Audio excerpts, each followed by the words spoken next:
What the hell is going on, fellas? Yo, How was yo. the day? The hoops, we had some bangers. Duke, Kansas, and some other low major games that probably shouldn't have been. I mean, Arkansas and I forget who they played. That came down to the wire. There's some good ones today. How was your guys' day? Yeah, my day was it's one of those battle days. Started out 2-0, then kind of lost like 3 of the 4, but we're sitting right now at 10-9. So kind of one of those battle days, but UC Riverside, Nevada, Santa Clara team total over is not looking the best. So we may be tracking for a slight losing day. Troy plus 16.5 looks pretty decent. But yeah, 10-9 currently at the moment with a tough no cover by Kansas. I mean, a lot of went away, like SFA money line, Columbia minus 6.5 not hitting after being up 17 at half, and a couple other bad bets, of course, that the haters in the chat can talk about. But at the same time, just a lot of random games and covers. But yeah, I mean, pretty good. Pepperdine hit, Wichita State, Murray State, UTA. Georgia Southern, easy bet.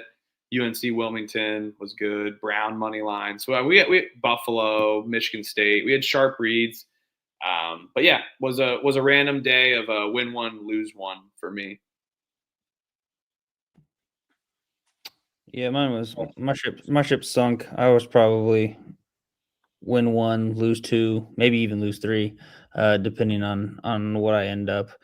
Started out okay, and then kind of ended bad on that first little slate. Ended 6 and 7, and then just kind of got absolutely destroyed with some of those bigger spreads. There in that 7 Central, 8 Eastern slate. Ended 3 and 7 there. Started out pretty good on this night slate, but looks like I'm going to give a lot, if not all of it, back here down the stretch. So it's looking like another rough day for me. But you just gotta keep firing and not focus on the negatives. Tough to do at times. I'll be honest with myself, very tough. But hey, you gotta keep doing it, keep firing. Keep firing. I was down 6-8 units November early. Wasn't hitting anything. Things changed. Long game of runs. I mean, it just is. I know it's easy to say. I don't want to sound like too much of a douche. It's easy to say, but just as a friend, like just I know you find winners, so you'll get in it. Just get out of your head and focus on the next tip. But yeah, there's some ugly games today. And yes, Columbia didn't score. They scored 3 points in 10 minutes. Brutal. Yeah. If that was one where you brutal. That was one that you just want to have back. But if and buts were candy and nuts, every day would be Christmas. Yeah, that one was tough. That's the one I want back most. I mean, even Kansas, they kind of were giving it up at the end, but that one felt a little phantom cover there. But yeah, Ice that juice. 10-9. Let's see. I think I'll probably be like 11-13 today. 11-12 and 12 and 14, 11 and 15, or no, not 11 and 14, excuse me, or 12 and 13. One of those is what I'm tracking for. So not too bad, but Yeah, I'll be 4-9 unless Sac State or Riverside can make a comeback here. Longwood loses outright to Maryland Eastern Shore at home. Whoa! I doubled down.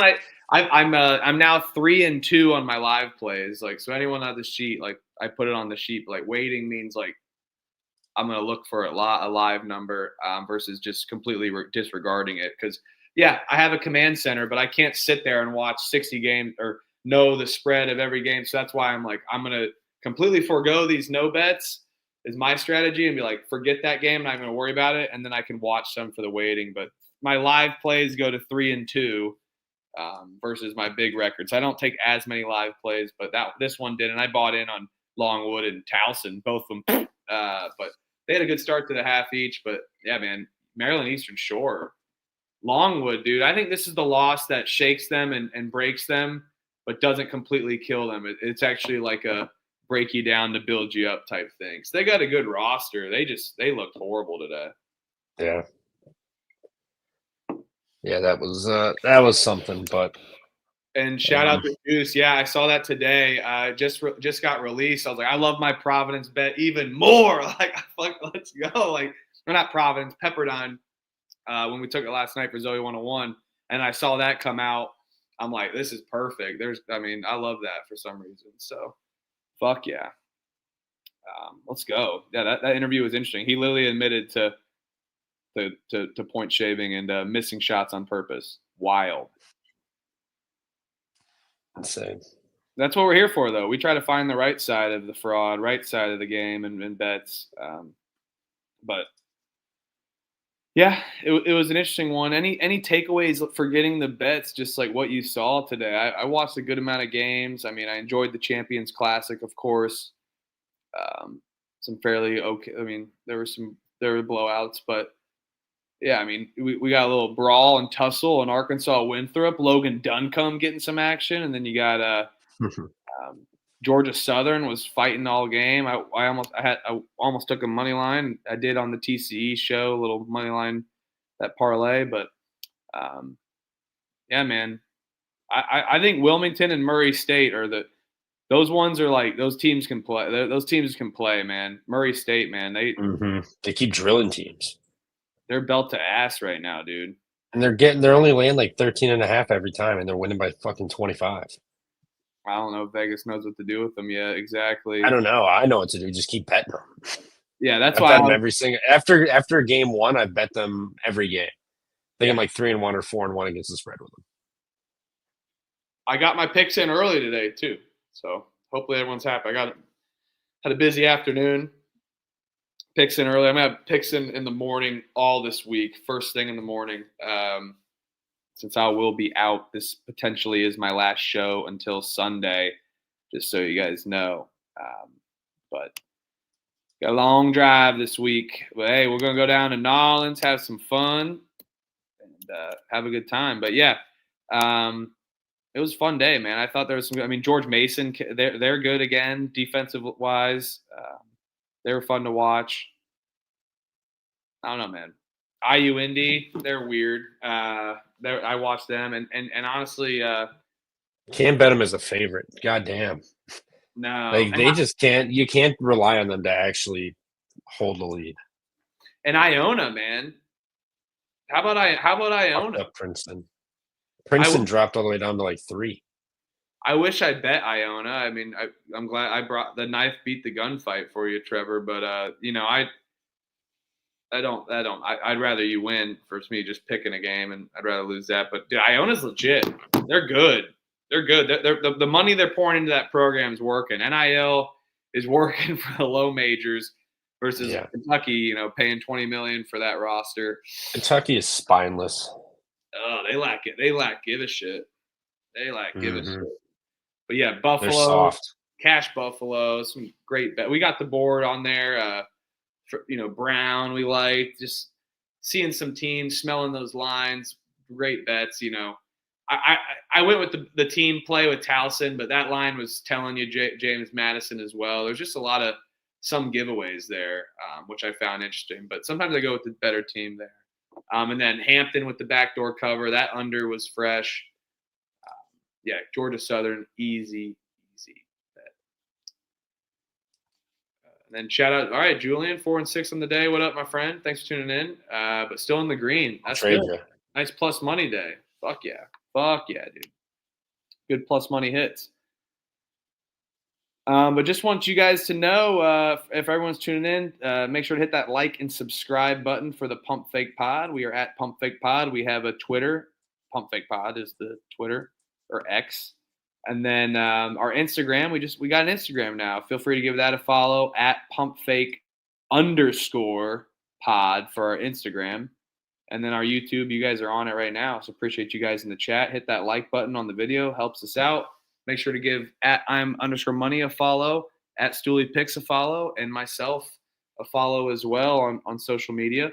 And we'll be talking college hoops all throughout the year. We're just a little over now, 16 bettable days total, 15 days since the season started. So yeah, we're off, baby. We got a long season yet to go, and it's been a good start to the year. And it's been great with you guys in the chat. So appreciate you. So hit that like button, tell your friends to subscribe, and just want you guys to know also that we are sponsored by Rhythm.ai, predictive betting modeling service. Gets you all the insights that you need, factors, statistics, you name it.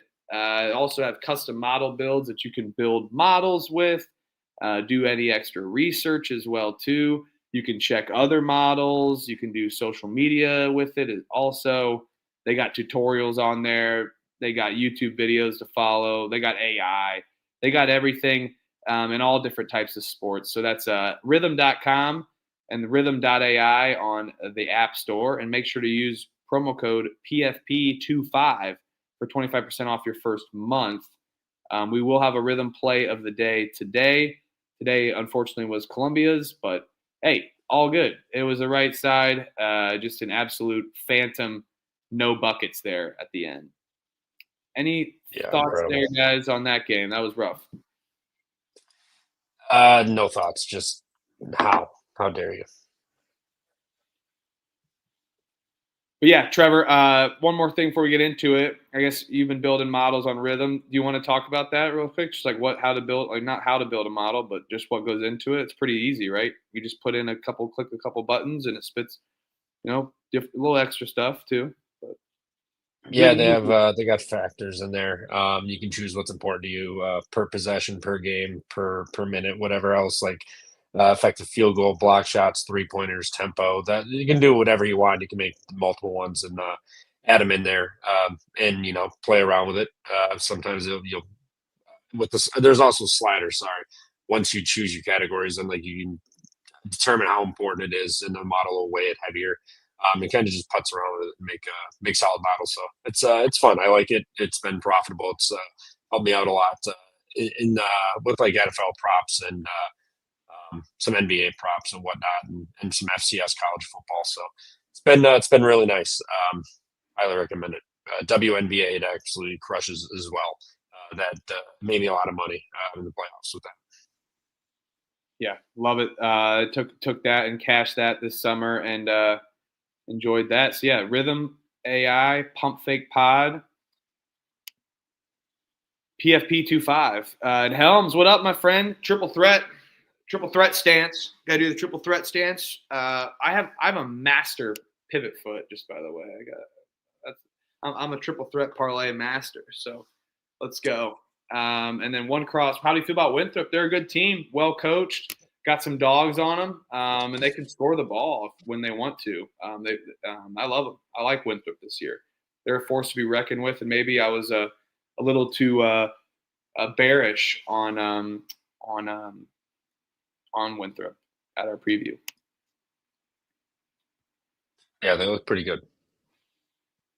All right. Well, November 19th, college pick'ems.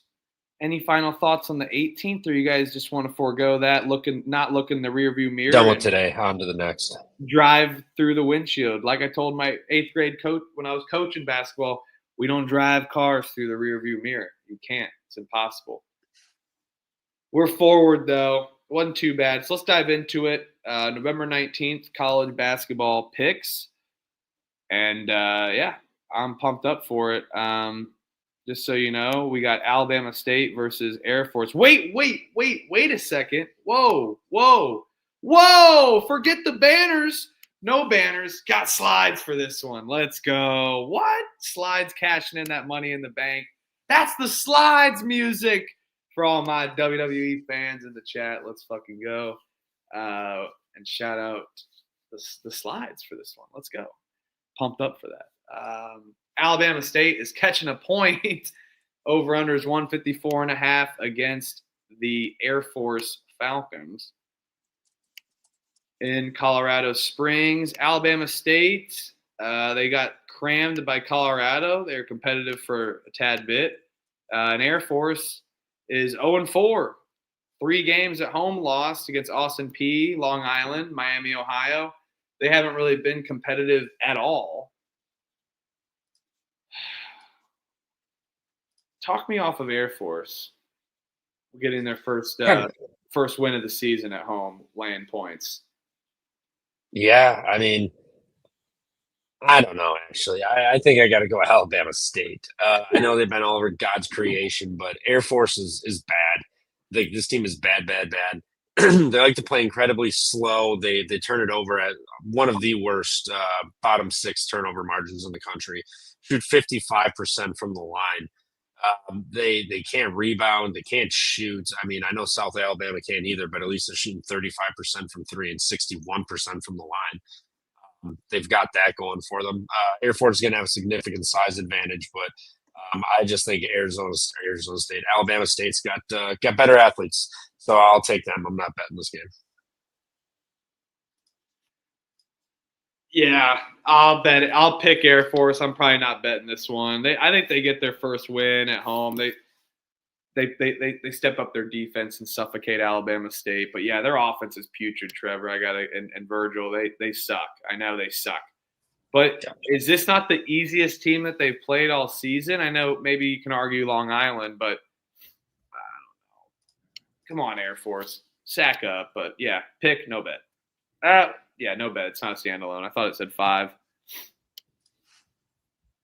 Thank God. Thank God. Yeah, I'll be on Air Force here. I'll lay it on the money line and I'll bet it. I think the books are telling you that Air Force is going to get their first win here at home on the season. Alabama State, I know that people will say that they're maybe used to elevation just after playing with Colorado, but I think they'll still be on some dead legs here in the second game. I'll look to back them against IUND. They're in Colorado. They're at Colorado State in the MTE because Alabama State's going to be staying out there while IUND travels. So that's when I'll back Alabama State. So yeah, give me Air Force on the money line. And Rod goes against me, but fuck it. I'm just going to fire and go with my gut. Air Force money line. Are you betting it? Yep. All right, I'll bet it too if you're betting it. Let's go. Fuck it. I'll bet Alabama State. Let's be gross. Oh, man. I fucking love it. Let's hear that. Hold on. This is either a Mountain West network or it's not even streamed. Air Force games don't get streamed because the government shut down. It's open again. Dude, wait, have you? Okay, well then the games are back. This man just lives in the sports world. Yes, correct. Yes. And just so you know, we're gonna call this our first battle here.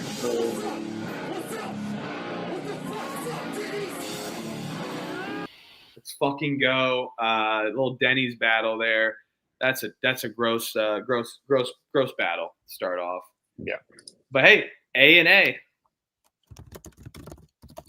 Middle Tennessee is catching 24.5. Over under is 156.5 against the Wolverines in Ann Arbor.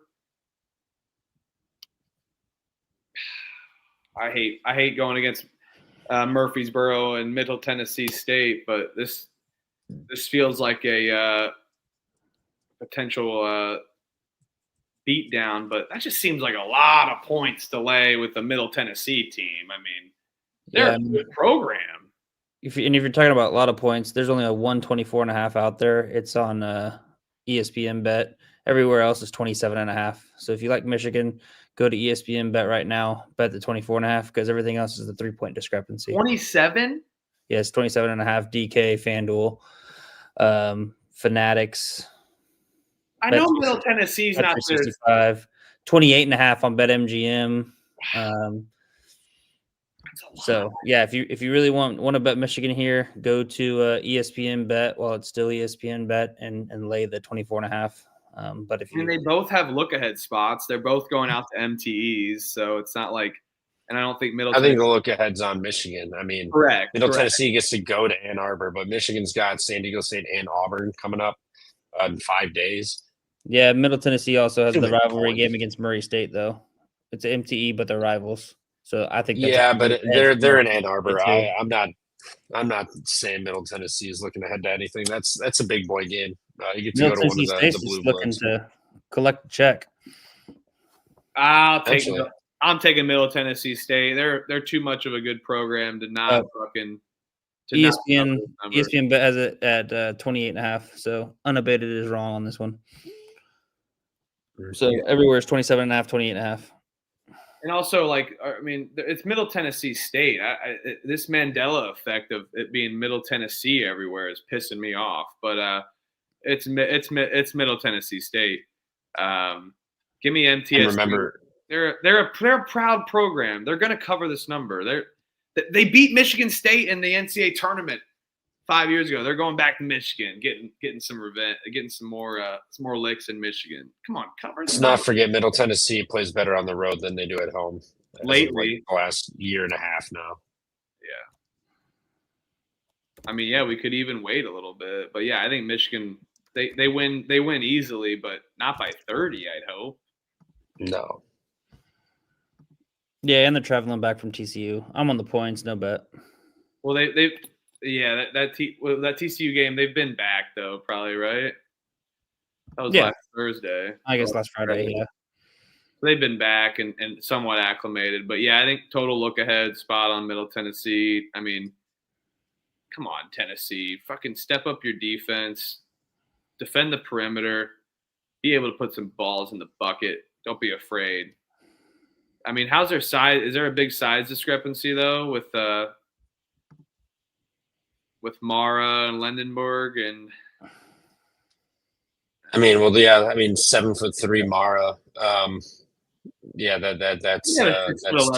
But they got a 6'11" guy, Chris Loof from Middle Tennessee. A couple 6'9" guys, and a 6'8" guy. They'll be able to hang just fine down low. 6'11", 240.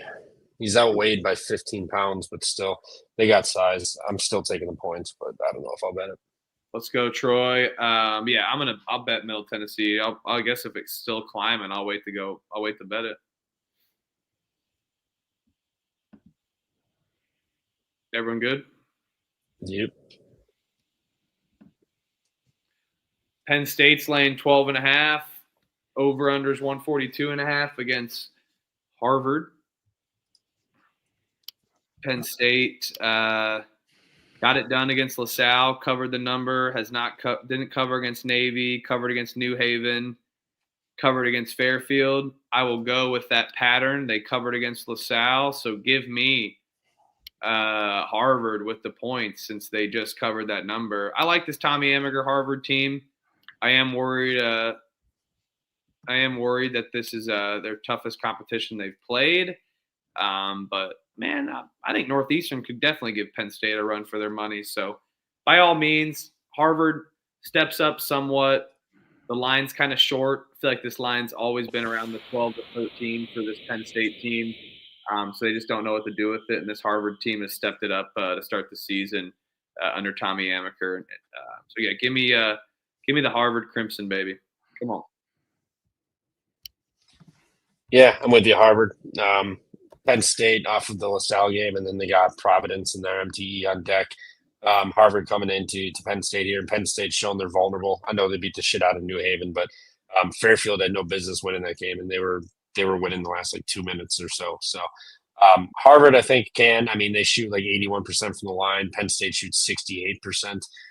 So if they're coming down to the end of the game and they're playing the foul game or whatever, Penn State's not the best free throw shooting team here.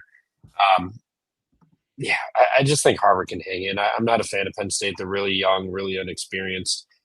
This Harvard team is definitely outsized, but still 12.5 is really short, and I feel like it's short for a reason. Because Penn State, it just can't be trusted with how inexperienced they are. So give me Harvard. Yeah, both of these teams are going to their MTE on Saturday. Both are at the Mohegan Sun tournament. Penn State's got Providence on deck. Harvard plays Boston. They're in the Mohegan Sun on Saturday. I'll lay it with Penn State here, but no bet. I'm not gonna back another Ivy League team after they absolutely just raped me up and down all day long today. So I don't want to back an Ivy League team right now. Give me Penn State minus the 12.5. No bet though. Ohio's laying 6 again. Oh my God, only laying 6 against Bethune-Cookman. Over under is 159 Seems good. and a half. Is this line still the same? Hello? What's up? Is this line still the same? Or has it moved? Look real quick. Look real I'm quick. trying to find it. Let's see it. Where the fuck is it? Yep, it's 6.5.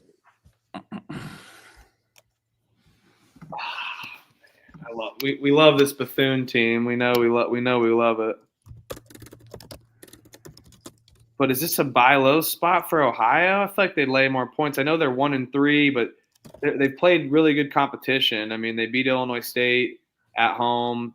They lost to St. Mary's and Louisville on the road, so they've been kind of bouncing around. They're going out to an MTE as well on Monday. This Bethune team's feisty. I'd hate to bet against them. They fought hard against Dayton, but I don't know. This feels like a potential buy low spot for Ohio that's had a tough start to the season. I think both defenses are pretty putrid, so we're going to see a high total. I don't mind that over, to be honest with you guys either. But I like Ohio if I had to pick a side. I think I'm really talking myself into the over potentially there. I'm just kind of worried about their pace, but defensively wise, they're just horrible.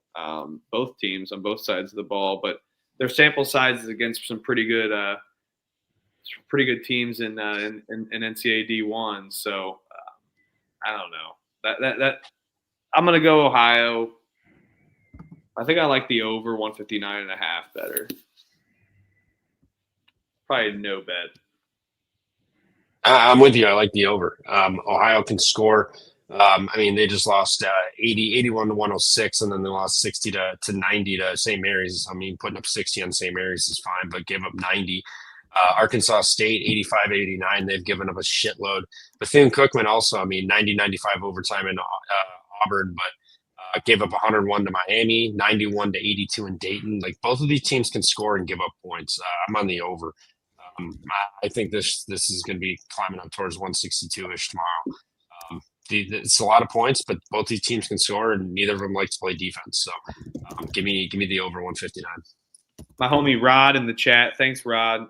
People hating last night. Classic. Rod, yeah. Oh, and he likes the over too. So maybe a double down Ohio against the spread, and then bet over the total in Ohio's games if they're lost by 10 points or more. Woohoo! We picked the right sides there, Trevor. It sounds like based on some stats there. I like Ohio and over. Cheers, Rod. Yeah, I'm right there with you. Today I was on the over and the dog in the Kent State Eastern Kentucky game, and tomorrow I want to be on the over and the favorite. So yeah, give me the over 159.5 and the Ohio minus the 6. Lock up both. Anyone watching Southern Washington right now? I need eyes on that game. Holy fuck. Well, a little bonus thing to my day. I just found out I put a unit and a half on Michigan State today, so got an extra half unit back from them. Fuck them. Michigan State, that was easy. Izzo had them shooting the ball well, and Kentucky looked discombobulated yet again. Yeah. Jack State's laying 2.5 against South Alabama. This game is pretty fire. Over-unders around 136.5. Trevor, what you got?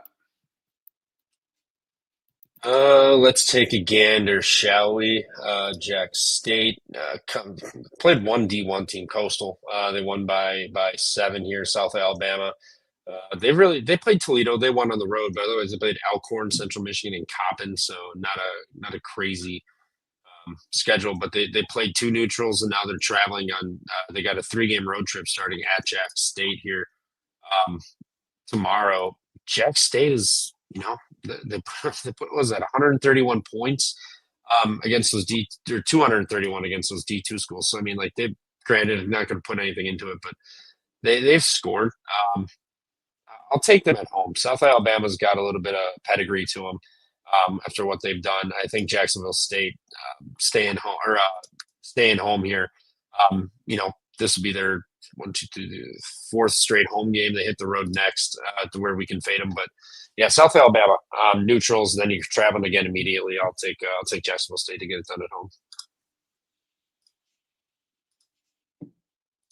Yeah, I like Jacksonville State as well. I think the line is semi-telling as well, especially at home. I mean, I feel like we're getting some good value here on South Alabama or against South Alabama. I mean, both teams are stout defensively. South Alabama plays that zone pretty well. I kind of like. I think the over/under is a perfect number. So if I'm probably going to end up picking just Jacksonville State to cover. But I could see this definitely going under the number as well, too, just due to pace being slow, both defensive juggernauts as well, too. Jacksonville State, they held 67 to Coastal Carolina. They beat the hell out of their D2 team. South Alabama held Central Michigan to 64 on a neutral, Coppin to 62, Toledo even to 74. So, but yeah, if you notice that South Alabama doesn't run away now, a 5-0 team versus a 3-0 team at home, I'll take Jacksonville State and Ray Harper, and have to lean the under there too. I think we see an absolute slugfest kind of style of play. But that's just the points or the over under total just feels like the too right of a number to just rip the under, in my opinion. But let's go Jack State. Yeah, that'll be my bet on the game is the under 136.5. I think both teams play at a slow pace. Both have very good defenses. They both like to muck it up. I see this game being a similar score to the South Alabama Central Michigan game, 66-64 type of a finish. So I'll be on the under 136.5. Jacksonville State, they looked decent to start the game against Coastal, and then they absolutely struggled for about 25-30 minutes and turned it on late to pull it away and dress that game up, but it was a lot closer than that 7-point win. I do think South Alabama is the better team, but I'd lean Jacksonville State here at home, but I'll be firing on the under 136.5. All right, like the under, like Jack State. Cleveland State's laying 3.5. Again, over under is 157.5 against Valparaiso. Oh man, if I dare talk us into a little Valpo here, or is anyone rushing to bet Cleveland State? I think Cleveland State it's a whole new rebrand for Cleveland State. Defensive wise, they're just let everybody just run right through them. This team also lost to Loyola Chicago, just so you know, if that means anything. But this Valpo team's kind of picked it up, and under Roger Powell, who slows the pace down, definitely plays good perimeter D and down low for somewhat compared to the teams that they've played. But it is a road spot. Normally, I feel like 2-3 years ago, Cleveland State's laying 6-7 in this game. No, 6-7 for brain rot there. But give me I think this line's a little bit somewhat telling that the books are trusting Valpo and that thinks that Valpo can get it done. I mean, this whole Cleveland State team is a completely rebrand, gut, and remodel. So I think it's definitely time to – it's definitely taking time to figure it out. They've had really good coaches come out of there with Dennis Gates and Robinson. But yeah, give me Valpo and Roger Powell on the road here. I like it. Excuse me. I like Cleveland State here. I mean, Loyola, not a good team now. We get that, but they played Northwestern, Kent State, and Radford. They beat Radford, hung close with Kent State, 102-95. Northwestern blew them out, but this is their first D1 home opener. Valparaiso went on the road to Kentucky, lost by 50. That is what it is, but they played Eastern Illinois, Nichols, and Bryant. Have they really been tested? I don't know. They're going to take another road game here at Cleveland State's home opener. They played some tough opponents on the road too, and hung around. So I'll take Cleveland State here. Probably not going to bet this though. Yeah, I'll I'll be on Valpo here. I think Cleveland State's got a sneaky little look-ahead spot. They play Kent State again after just losing to them in that MTE 102-95 here over the weekend. Now they turn around and play them again on Saturday. Meanwhile, Valparaiso, they don't have another game till next Wednesday against Southern Indiana, so they've got really nothing to look forward to. It'll kind of be balls to the walls here. So give me Valpo plus the points. Not sure I'm going to be betting it, though.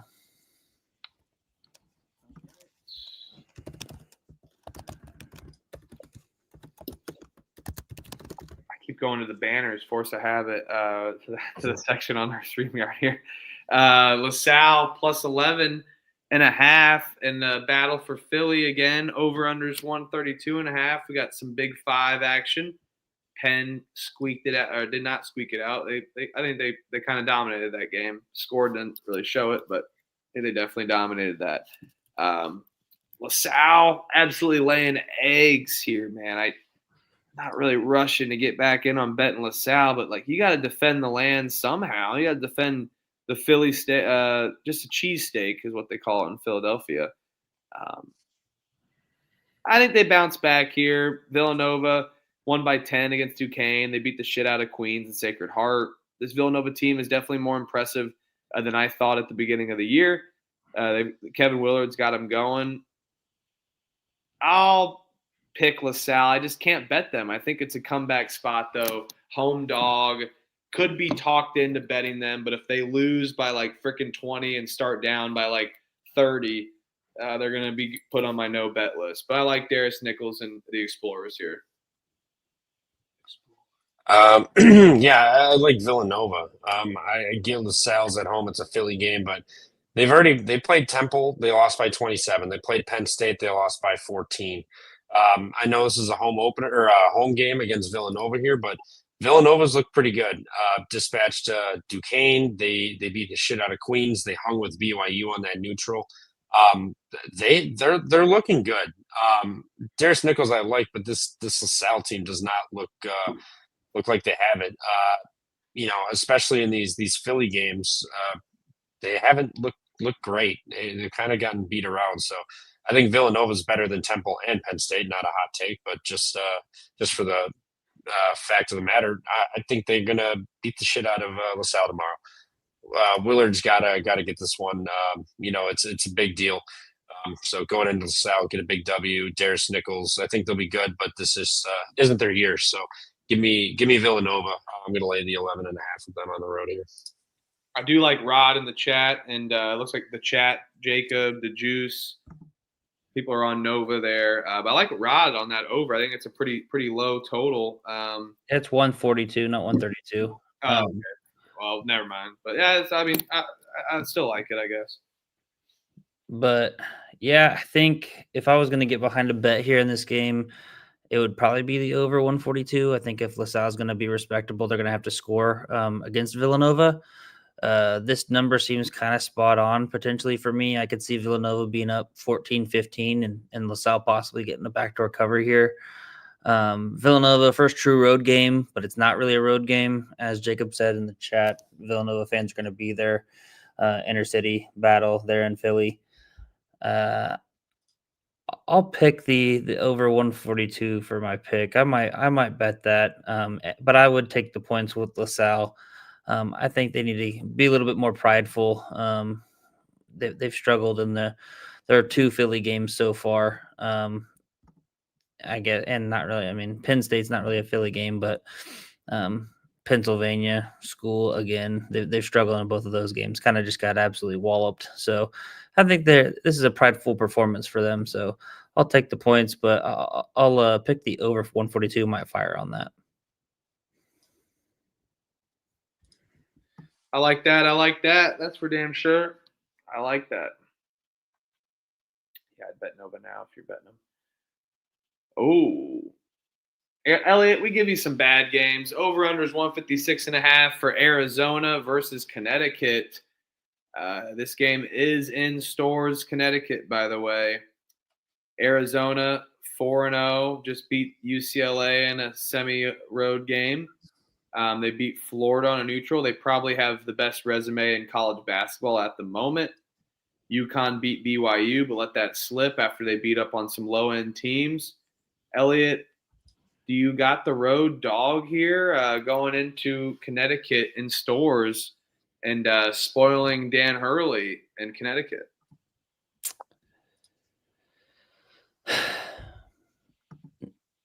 I want to take Arizona here. I just every way I've kind of looked at this game, I think this is kind of a UConn spot. I think that they were on pace to cover that game against BYU, and then ultimately just let them, cover, let them in the back door, let them cover that. I think Dan Hurley's not very happy about that performance there down the stretch. So I think this is the spot where, we maybe thought UConn was going to get up and beat BYU by 10, 15. This might be that spot. I don't know. It's hard for me. This one's kind of feels right, in my opinion.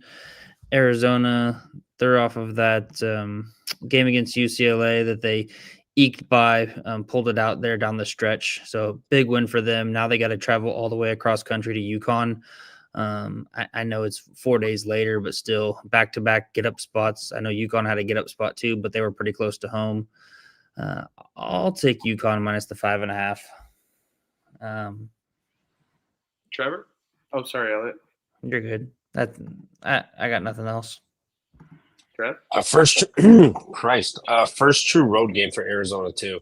I know they played that Jacksonville neutral, whatever. But this is a true road game. Stores is going to be jumping. This place is going to be lit. I really want to lay the 5.5 with UConn. They were in control, and then the last 10 minutes, just UConn started hitting shit, or BYU did, and UConn just kind of was cruise control. I don't think that's going to happen again tomorrow, especially at home. Danny Hurley has a big time school coming in. Koa Pete, great player, Arizona. Tommy Lloyd, regular season just assassin, but this is a tough spot. Flying cross country, also coming off of that game, and now you're flying across country to go play in stores. This place is gonna be on fire. Give me UConn. I'm gonna lay the 5.5, and I have to skedaddle out of here. I will be back though. Toodles and skedaddle. Vocabulary with Trev on the Pump Fake Pod. Yeah, I'll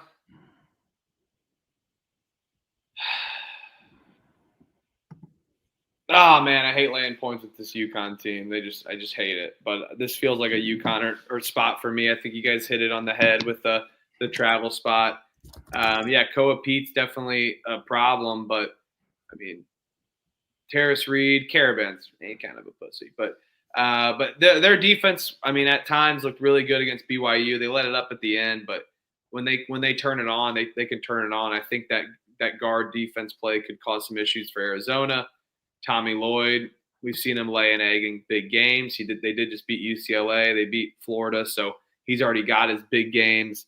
They also play Auburn and Alabama this year after their couple spots, Denver and Norfolk State. So no MTE for Arizona. They just loaded up on some non-con games, and that they did. One of the toughest schedules for sure in college basketball. This is the spot that they lay an egg on the road. They're pretty much all – this is their true one road game against their P5. The other ones have been on neutrals, and the other ones come up to be a neutral here in non-con. So, yeah, I think that could definitely be an issue, and it is about stopping Koa Pete here. I think that they potentially can. I will take UConn. I think I'll still take UConn minus 5.5 right now. I will bet it, but I think there's definitely potential. You could probably get in on them live. I've just seen UConn go flat, fall flat, and also play strong as well too. Yeah, I think Jaden Bradley is going to be another guy to watch out for Arizona. He's a guy that kind of carried them. Koa Pete kind of really struggled, was in a little bit of foul trouble against UCLA. So he's another guy to look out for to kind of help carry this Arizona team there. But I think Mac made a good point on the pregame show there when you guys were doing that before the games. Just the fact that, you see all these big time teams going on the road. They kind of take an ass whooping, maybe competitive in the first half, kind of like what KU was against North Carolina. Looked at Kentucky going on the road to Louisville, kind of competitive, and then Louisville kind of put it on them. So maybe you see something similar here where it's a competitive first half. Maybe UConn pulls away there at home. They're in Arizona's first true road game. Oh, how do you follow up this one? Howard's laying 2.5 against Stetson. Over unders 149.5.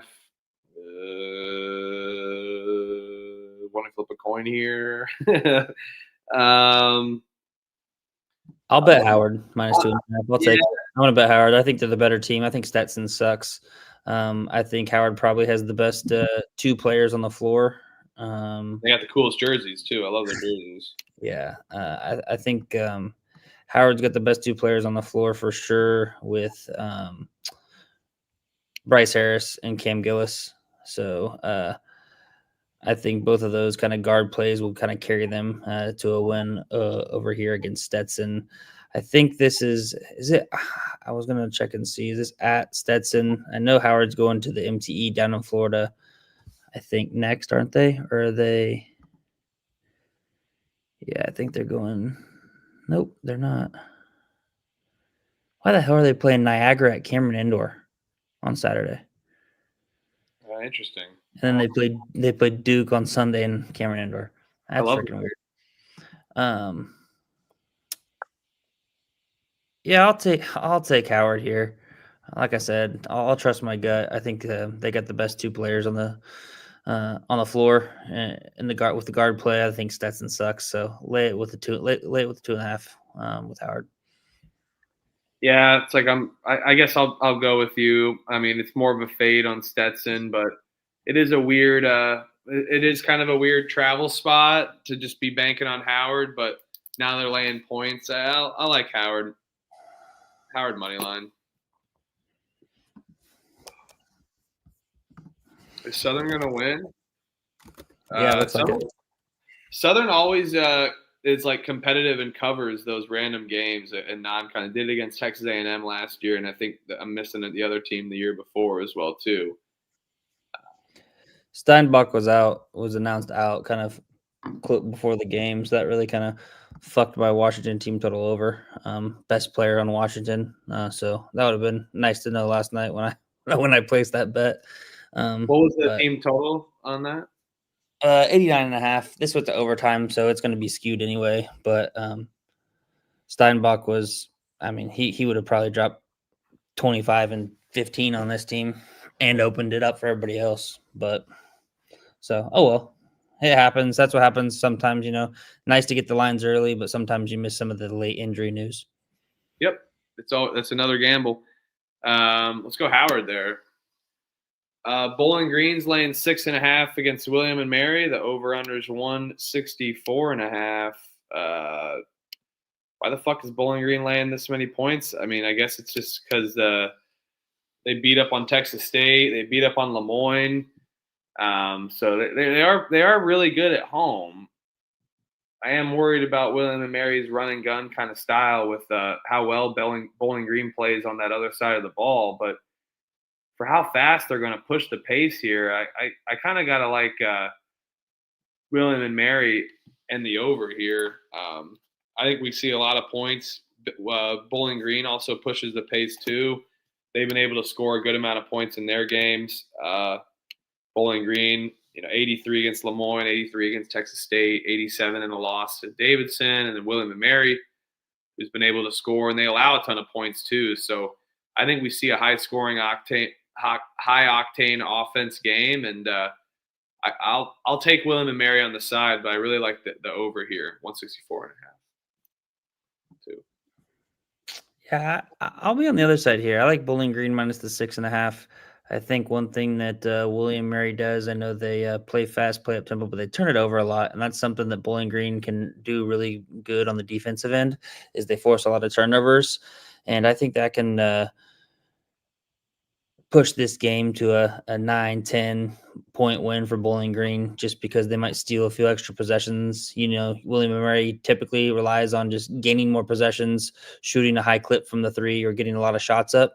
So if if they turn it over 15 to 20 times, Bowling Green, one, will get some easy fast break points. Number two, it'll prevent William & Mary from shooting another 15 shots and keeping it close. So I'll be on Bowling Green minus the 6.5. I don't mind that over though, Huff. I think William & Mary games always seem to kind of go over, and I think Bowling Green at home typically scores pretty well, and I don't think William & Mary is going to be able to stop them with kind of their putrid defense that they have. Yeah, it's stinky. All right. Oh man, USC Upstate's laying 2.5. Over/unders 150.5 against Tennessee Tech. Tennessee Tech was at home against West Georgia, was covering somewhat, then lost. They've been somewhat feisty. USC Upstate though hasn't been horrible. They play at a slower pace. Both good. Both teams really good defensively, and can limit scoring opportunities here. Anyone got to decide on this? You got any strong feel on USC Upstate or Tennessee Tech? I guess I'll go with the home team, USC Upstate. I'll probably pick it with no bet though. I mean, Upstate, I watched them a couple times. I've only box scored watched Tennessee Tech, but I have watched USC Upstate a good amount of times. So I'll go with that in my knowledge. Let's go Upstate at home. Yeah, I was on Tennessee Tech minus the 4 against West Georgia. We also had it in the M&M parlay. Seems like they've whenever they faced a D1 opponent, they've kind of really struggled. They kept it close against Charlotte, West Kentucky. That's why I thought maybe they could get that win at home against West Georgia. West Georgia got out to about a 12, 14-point lead. They battled back, showed some heart, ended up only losing that game by 2. But I've been fairly impressed with Upstate. You kept it pretty competitive against Wilmington, only losing by 13 on the road. You saw that they just absolutely blew out ECU tonight. So I don't mind laying the short number here with USC Upstate. Let's do it. All right, USC Upstate. We like Upstate. Toledo is laying a point. Over/unders 162.5 against Youngstown State. Elliot, what say you, my friend? Because I have to go potty. I'm going pee real quick. 2 minutes. Not that. Nope, you're good. So Toledo at home. They've got Troy on deck in their MTE in Florida. Youngstown State has UNC Greensboro on deck on Sunday. They're in Florida as well, both going to 2 different places for their MTE in Florida. Classic Thanksgiving location. This to me just kind of screams like an overplay, possibly. I don't know if I'm going to get there to bet this game. It should be a hell of a game to watch. Think it'll be a very close game, indicative by the 1-point spread in Toledo's favor. I'd ride with Toledo on the money line. They're at home, getting it done. But I could also see the over hitting as well. So I'd be on both of those sides. Probably not going to be a bet for me unless you push me, Huff, or somebody in the chat pushes me to bet it. But I don't mind the overplay with Youngstown State and Toledo here. Would be what I'd probably be betting on. But I like Toledo. I'll take Toledo on the side as well. Chat, anything to add to this game while we're waiting on Huff to take a tinkle? I was looking at pretty impressed by Troy right now. Up 85-84, 18 seconds to go against San Diego State. Massive total there. That was a terrible bet by me. I bet the under. Thought it was going to be a slugfest, and we got a shootout. Looks like Washington tied it up and now is sending it into a double overtime. So now my Washington my Washington team total will cash, and I'll be a little bit less red. I won't be mega red. I'll be a little less red. As long as Washington at least puts up 4 points in this second overtime. And then UC Davis going to get a win outright at Nevada. That's looking good. Sacramento State holding tough here in the second half. 20-point game. So. Yep. Since we're like doing the it looks like, I mean, never again, Alford, never again. UC Riverside was a loss. So, I'll be right now. I'm 11-11. Santa Clara's cooked. I'm 11-12. I need Sac State.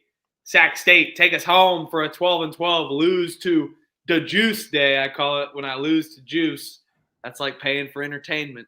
We're paying for the entertainment here. Did you hear my capital in this game that we talked about, or not really? Oh, I did a little bit. Okay. I'm going to go against you here. Youngstown. I brought my short dog here. He's a 9-pound dog. He's not a penguin. His name's Franklin, but I'm going to go with Youngstown State. I think they're a better roster. There's definitely some.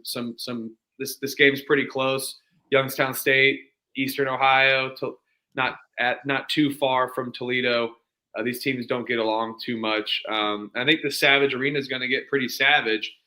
But giving up 83 points to Detroit Mercy and only winning by 7, they've looked kind of really. They've lost 2 games at home, so we've seen them being able to lose it, and they've had their Ohio win against Wright State.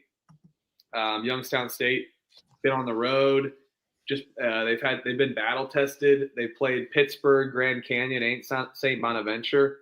I think those teams are going to prepare them really good for Toledo, and I think there'll be some fans you'll be surprised there for sure. But I am worried. I think the advantage is Toledo rebounding is going to be the advantage there with second chance opportunities. But I think Youngstown State's offense could be able to compete here. So I'll go with the little short dog here with Youngstown State. Let's go. I know Virgil's tailing the little yapper play. Let's go, Virgil. What do you think? What do you think about the over/under total here in this game? I would never bet an under. I think hell no. Both defenses have shown that they allow a ton of points and have allowed a good amount of points in their games. It's not the fastest pace, but they both shoot pretty efficiently on offense. So it could be that one time they randomly don't score a ton of points just because they have been doing it. But I wouldn't want to bet an under, I guess. But I'm not as inclined to go with an over. I'd rather just take a stab on the side that I feel, and that's Youngstown State. It's because it's short enough.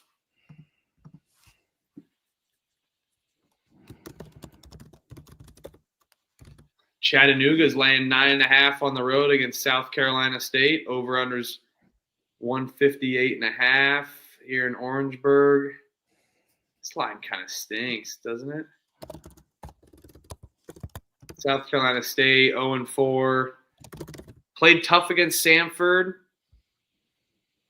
Got blown out otherwise against their other games. Chattanooga 1-3. I've had one win at home. They're about to go back for a big home stretch from home games from November 22nd all the way to December 9th. So they're traveling and they're going. This Chattanooga team is not the same NIT team that they had last year, but they still have remnants of that, especially on their offense. I'd just be worried about their defense for sure. Again, tougher sample size against St. Mary's and UNLV, but this is South Carolina State. I won't overthink it. I'll pick, but I'm not going to bet this one just because I feel like this line kind of is a little reeky, a little freaky deaky. So I'll take a Chattanooga no bet. I'll wait and see if this number comes up. I'm seeing plus 10 out there, maybe a plus 10.5 possibly. I think I think South Carolina State, this is their first game at home all year, regardless of division. Chattanooga's kind of made that west to east coast trip all throughout this last week and a half. This is their fourth straight road game, whereas South Carolina's first home game. I like taking these home dogs that are laying double digits. So if I can get double digits, I wouldn't mind taking a stab at South Carolina plus the points. So I'll pick South Carolina State plus the 9.5 right now. Wait and see what this number does. Wofford's laying 7.5 against North Florida. The over/under is 161.5. And just so you know, thank Parlay Pete, my freaking man. Good to see you. Shout out to your understat to Rod. Took it for a hundo. That's the shit I love to see, man. I love to see that community chat, rocking, giving each other plays out. Except the haters, we like the haters too. I mean, we welcome everyone. Everyone's welcome, and the fact that we're all sharing plays, tailing each other's plays, love that. That stuff is awesome to see. So thank you. Shit, I hope you guys are fading me here as of late, and you're making money at least. Taylor fade, I don't really care as long as you're here in the chat chopping it up. We appreciate everybody. Yeah, we don't have to. I mean, yeah, we appreciate everybody, and thanks for tuning in. And I think, like I said, the coolest part is just seeing the chat come together, and I don't know, all a little community here. Let's go. Not like a work family cult type scenario. Community, a good little community here. College community, let's go. We all want to go back to college. Wood was limp. All right, Parlay P, come on, brother. You do too much. Thanks, man. Thank you so much. Do the most, brother. Appreciate you. Parlay P is the GOAT. It's like the third donation, dude. Appreciate you. Parlay P. Give him a follow, man. Give him a follow. Drop your Instagram handle. I'm pretty sure it is just, or Twitter handle. I'm pretty sure it is just Parlay P. Guy's a savant, gives out picks. He's good, knows his stuff, and he's a good follow. And yes, Helms, I love that. Let's go. Pump Fake After Dark here, Helms. Love it. Wofford minus 7.5. Over/under is 161.5 against North Florida. These teams have fallen flat. I mean, talk about just. This feels like an automatic bet over, but again, one that I'm a little bit scared of. Fuck it. Now I'm gonna go with it. Screw it. Let's see. 7.5.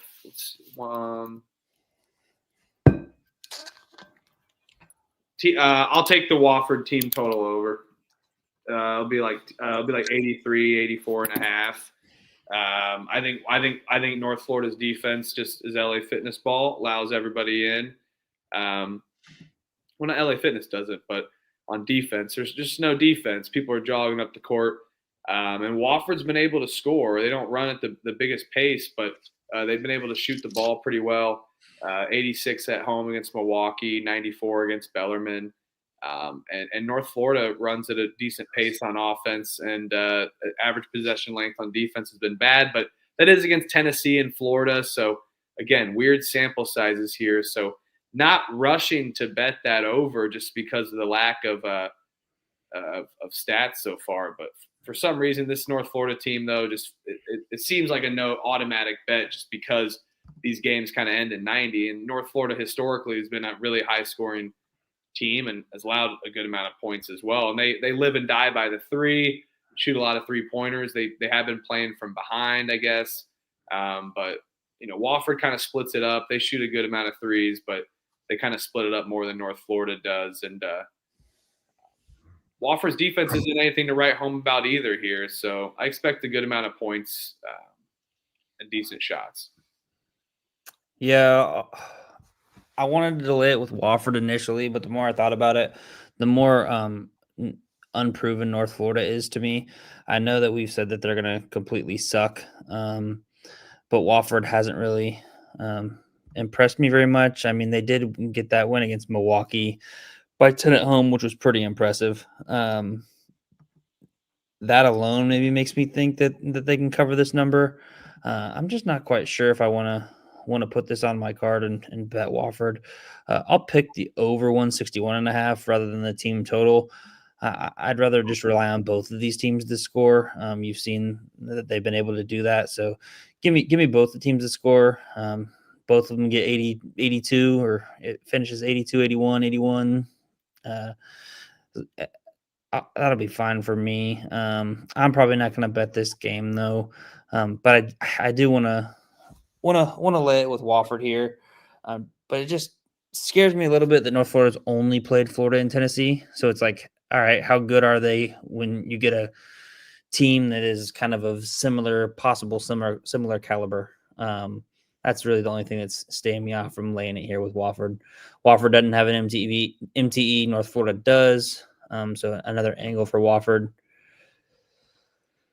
I'll pick Wofford minus a 7.5 and the over 161.5. Don't think I'll have a bet on this game though. Cool. Richmond laying 12.5. Over unders 153.5 against VMI. Oh man, Richmond, man, they're not bad this year. I see a 11.5 available on Caesars also. Richmond 3 home games now. ECU, William and Mary. They covered the number against ECU. Man, I think VMI is good, but they're going to be good in the SoCon versus and against teams they're like that. I'll lay the points with Richmond. I think they definitely could drill them here in a spot that they win by 15. Richmond, I think we're going to see a little more points than you expect too. Also, just not your normal time. I mean, this is VMI. We're talking about they run and gun. They allow a lot of points. And Richmond's been able to score the ball at an efficient rate. I like Chris Mooney. I like that they can get this done.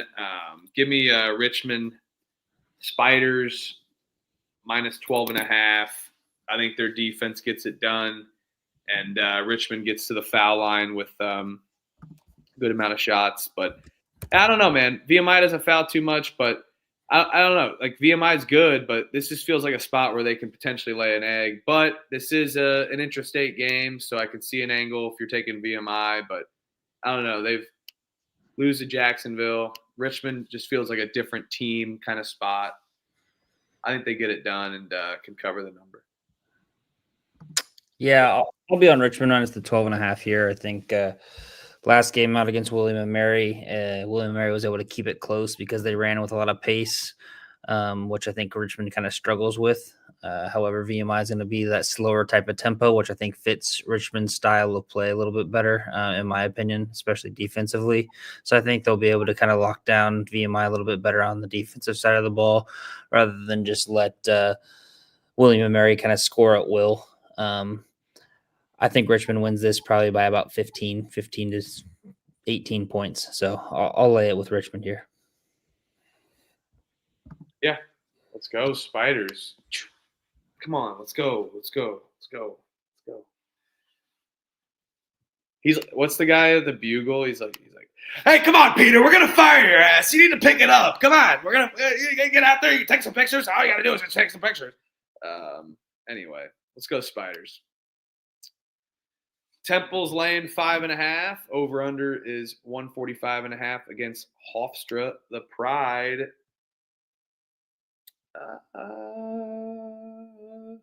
You know me, I don't love this Hofstra team this year, but they've came out strong. Lost to Iona, UCF, but they played UCF tough. Got a good win on the road against Bucknell. Can they reciprocate that 2 times in a row? I don't know. This Temple team's really impressed me. I guess in these, I feel like Temple can outmatch them, but I don't know, man. This Hofstra team's been feisty. This Hofstra team's been feisty, but Temple at home on a get back after a tough game against Boston College at home. I think they can get this done. They potentially have a neutral look ahead spot. Hofstra's kind of staying around. Don't love this. I don't think I'm going to bet this, but I'll take the Owls at home. don't love it. Hofstra could be feisty here.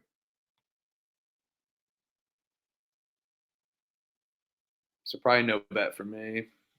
Maybe a live play. Yeah, I'll lay it with Temple here. Temple off of the tough loss to Boston College. I called Boston College on the money line there after they dropped that game to Central Connecticut State. I think Hofstra, I at least back them as a favorite on the road against Bucknell. Kind of a risky play with Speedy Claxon. Typically as a favorite can kind of struggle laying numbers. So typically I like to back them in a spot like this, but I think this number is a little bit shorter than what I'd want to back it at. So I think Temple bounces back. They got bounced back on by Boston College, and now they are able to do the bounce back here. So lay it here with Temple minus the 5.5. Duquesne is laying 11.5 against Loyola Maryland. Over unders 148.5.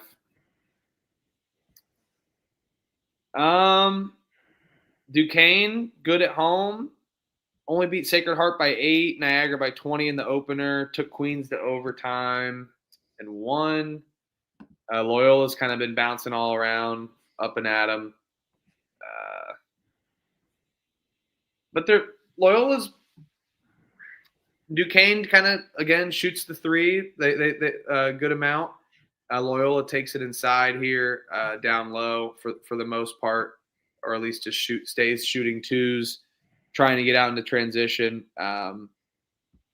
Loyola not too bad at forcing turnovers. Duquesne kind of turns the ball over a good amount.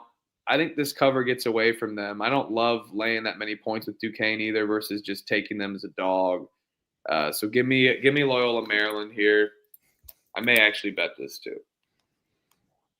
Yep, I'll be on the Greyhounds here with the points. Duquesne, they play at LeBron James High School against Northeastern coming up. Not like that's a look ahead, but that's just a funny little fact that they got coming up on Saturday. Loyola, meanwhile, goes to Kentucky, where I will lay the points with Kentucky after that terrible, atrocious loss to Michigan State tonight. So that'll be a good little look ahead spot where I'm going to be laying it with Kentucky there against Loyola. So I'll back them now and fade them then. So give me Loyola plus the points. Mike's muffling in the chat. The juice says muffling. He's muffing. Muffling. He's a muff. He actually works on mufflers. Actually, my mic is muffling. That looks bad. That sounds better. That's better. I think my hand was over the mic on accident. My bad, the juice. Yep, hands on the mic because it was a Greyhound paw actually that was over the mic. Just so you know. UMBC, University of Maryland, Baltimore County, they're very specific about their location, is playing George Washington, our first president of the United States, 23.5. Over-unders 163.5. Tough to fade George Washington. They've been beating the crap out of these teams. Old Dominion by 20, American by 40, South Florida 5, Maine by 20. But, I mean, they just haven't been allowing anyone to score. UMBC, I've seen them they've been all right. They played Dayton very good and had that awesome buzzer beater, that double team deep three, super high arcing shot. It was awesome against Wagner. Great game.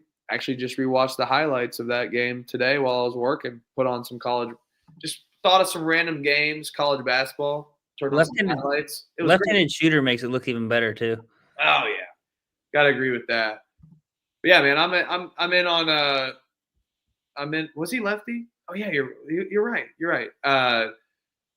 Yeah, it was fun, man. Watching some highlights. I was watching a lot of gross games, but it was some condensed highlights. It was fun. That's what we do here, though. I want to watch the highlights, see what happens in some of the games that I can't see, and box score watch. But that's what I've been doing at work. It's been fantastic. I do work, just so you know. But hey, we can have a TV in the office and just have it on in the background there if I'm not on a meeting. But yeah, George Washington, 23.5, UMBC. I mean, they've been laying a good amount of points, but this seems like a good amount. UMBC isn't awful. It's tough for me to fade George Washington, though. I'll take UMBC with the points. Not betting it. Love George Washington, and I have been loving George Washington. Yeah, I'm gonna bet this year actually. I'm gonna be on UMBC. I'm gonna be on the Golden Retrievers here. I think it's too many points for a George Washington team that's going to the Cayman Islands next. They'll leave right after this game, and they've got McNeese State on deck. So I think they're looking ahead to just getting out of the Dodge and getting to the Cayman Islands and preparing for McNeese. Meanwhile, UMBC, while they like specific locations, their next opponent is Notre Dame of Maryland. So they're definitely not going to be looking ahead to that game. I think that they want to, surprise a little bit, give a little bit of effort here, keep it competitive against George Washington. I know I'm kind of going against one of my own caps of fading the team off the buzzer beater win. But it just seems like it's too many points for a George Washington team that's already, I think, has their eyes focused on the Cayman Islands and the games that are coming up that they're going to play in there, because they got McNeese, Middle Tennessee, and then Murray State. So solid mid-major programs there in the Cayman Islands this year.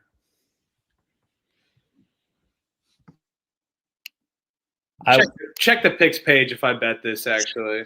And I don't know if I should wait to bet this. Or let me check for you. Or if I should bet it now. Ken Palm's got it only as a 19-point spread, 91-72. You know what Trevor would say. Yeah, I know. But sometimes I just got to go with my gut and go with the gut. That's what I'm feeling. Forget all the noise. Not just saying this. I'm not trying to, but like, just my whole thing is just flow state. Flow state. We're here jotting flow state. You know it. You watched enough games. You got the man cave set up. Let's go with all right, maybe I'll bet UMBC. We'll see. But I'm not. Probably not. Just because I love this George Washington team. The Mount. Catching almost 20 points, 19.5. Yep, still around 19.5 pretty much everywhere. Over-unders 137.5 against Buzz William in Maryland. Let's see what we got here. Maryland, pretty feisty. I mean, they just had their big win against Marquette on the road. That was a good win. Former Buzz school too. Got up for Buzz. Buzz was crying in the locker room after the game. That was our cap there, right?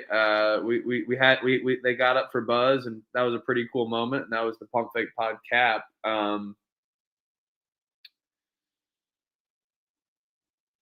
This is Mount St. Mary's Maryland game. I don't know. I think they just had that they could be a little hungover here. Maryland is after their big win. They're going out to play UNLV as well too.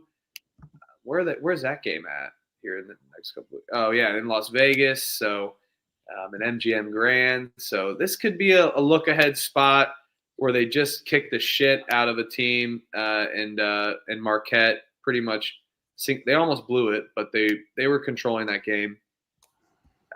I don't love Mount St. Mary's offense though. They haven't really been able to score this year. They try to run at a snail's pace, but that could be a problem for Buzz Williams' offensive-led team. I'll pick Mount St. Mary's here. Yep, I'll take Mount St. Mary's as well. I'll obviously wait to bet this one. I do think maybe there will be some Maryland backers who are going to. How the fuck was that an offensive foul? I don't know either, but I think it's a great call on waiting as well too. Yeah, but I'll wait for this. Let this number kind of rise up and think about firing. I'll bet one of these games. I feel more confident about that UMBC game for some reason, just because I think that they're able to score and keep it close. But Mount St. Mary's, man, I was trying to look and see. They played West Virginia, kept it within 16, lost to Bucknell. That was a terrible loss at home. But they looked pretty respectable against Cincinnati as well, only lost by 17. So, I mean, for a Maryland team that can sometimes struggle from the offensive side of the ball, I think, I mean, I'll wait and see what this number does, but I'll probably end up betting Mount St. Mary's here. Hey, Daniel, thank you for that comment. You are fantastic, my friend. Thank you. Appreciate you, Daniel. And let's go the Mount. Little brother in Maryland. Little Maryland going against big Maryland. Oh, God. Oh God. Notre Dame is laying 27.5 against Bellarmine. I think it's pronounced Bellarmine. Give me no way I'm laying that many points with Notre Dame. I mean, I love Marcus Burton. I would love to just bet on Marcus Burton. Hey, Marcus Burton, you want to transfer somewhere else? A lot of respect for Micah Shrewsbury. They've been competitive. I was on them on Sunday, but 27? 20. I mean, you beat Long Island. They did beat EIU by 20, Detroit Mercy by 32, and then LIU by 22. 27 though? Bellarmine's bad though. It's like, holy shit. You saw him against Kansas State. You're probably a better expert on Bellarmine than me, but I'm not laying that many points with Notre Dame. So give me Bellarmine 27.5. Maybe wait. I don't know. Yeah, I think 2 ways you can attack this. You can attack the over. I was actually impressed with Bellarmine's offense against K-State. I know that's kind of a sad statement with how not very good K-State's offense has been, or K-State's defense has been. But that's one of their bright spots. I think Jack Karasinki, he's a guy that's been at Bellarmine last year as well, can score the ball pretty well. They can also shoot it. They rely on it more inside the arc. They don't really shoot the three very well, but their defense is absolutely terrible. Albeit they have played Georgia and Kansas State, who are kind of offensive wagons, so that kind of skews the data. But they did give up 94 to Wofford. So the fact that they play with a little pace, not necessarily play with the pace on the offensive end. They like to slow it down, but they just let you do whatever you want on the when they're playing defense. So I think Notre Dame can kind of get whatever they want here. So 2 ways I'd attack it: Notre Dame team total over, or just the over in general. I think Bellarmine can score against the Notre Dame defense, who I'm not very fond on really either. I don't think, if give up 70 to Detroit Mercy, 67 to LIU. I think it's more of a kind of a run and gun. You've seen they've put up these high point totals against these teams like this, but I'm done talking about this game. I'm not going to bet it. But those are the 2 angles that I would look at: is the over 150.5 or just the team total over for Notre Dame. Don't fucking lay the points. I'll take Bellarmine plus the points. Come on, Troy. Virginia Tech's laying 25.5 against Bryant. Over-unders 147.5. Virginia Tech's been pretty good. Whole new rebrand. Beat St. Joseph's up. Beat Charleston Southern up. I will lay this one against Bryant. Bryant with their rebrand has been off to a tough spot. Their highest scoring game was 82 against Dartmouth. But outside of that, 66, 45, and 50. I think it's another bad showing for Bryant. Give me Va Tech at home.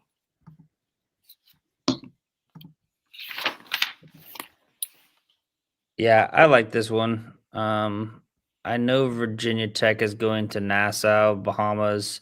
They play Colorado State, which should be a banger of a game with how Farouk Manesh has been having his guys there at Colorado State play. So I'm super excited for that. But it's a whole week away. No look ahead spot, in my opinion. I think Virginia Tech wins this one easily. I'll lay it here. This will be one of the very few big numbers that I'm going to lay.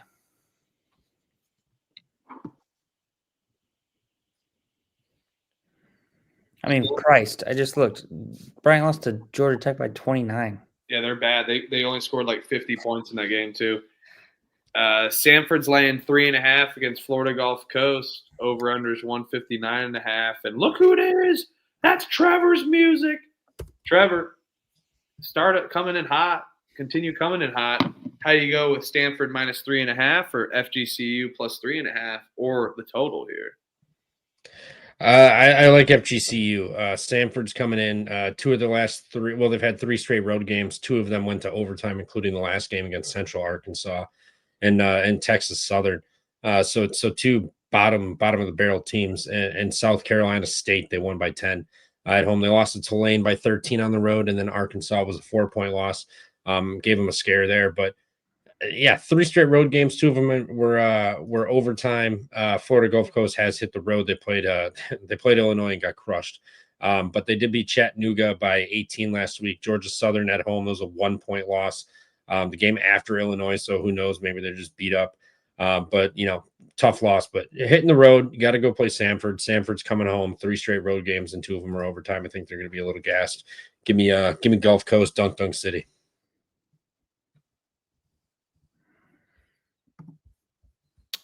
Yeah, I'll be on the over here. I've kind of ridden the over in FGCU games here as of late. I think this number seems a little bit low for me. I know that you bring up great points, Trev, with Samford having being tough 3 games on the road where they were competitive there in that Arkansas game and the 2 overtime games. So for me, that means tired legs, which I think in Samford's term means piss poor defense, which their defense is already not very good. So I think they'll still be able to score. FGCU lets people score. They play at a high pace. I think FGCU is going to be able to score against a tired defense of Samford. So yeah, I have a good feeling about this over 159.5. This will be a bet for me. Yeah, I like FGCU here in the over. I think you guys capped it perfectly here, so I like it. Indiana State's laying 3.5. Over/unders 146.5 against La Tech. I will be in Louisiana soon, and Indiana State, Paradise, baby, not too far away. Indiana State been somewhat competitive, a little better than expected after their big stumble, but Louisiana Tech's defense has been pretty dominant. If Indiana State can go on a scoring drought, Louisiana Tech can definitely force them to do that, but they're just not as good on the road, so it is a weird spot. This is actually an away-home spot for them. They're playing Indiana State at home on the next one, or literally a week from tomorrow or today. On the 26th. So a little feast week home and home there. Crazy shit happens. It's easy to say they'll win at home and then lose on the road. Crazy shit happens. Give me La Tech here plus the points. I think their defense clamps down on Indiana State, and then Indiana State may get one back on the road again. Maybe I like Indiana State here though. Let me just see. Yeah, they're coming in. They just had the Duke game. They lost on the road at Charlotte, but at home they beat SIUE by 9. La Tech coming in. They lost at Nevada by 27, and then came home and beat Jackson State. After the D2 school by 17. So now they're hitting the road.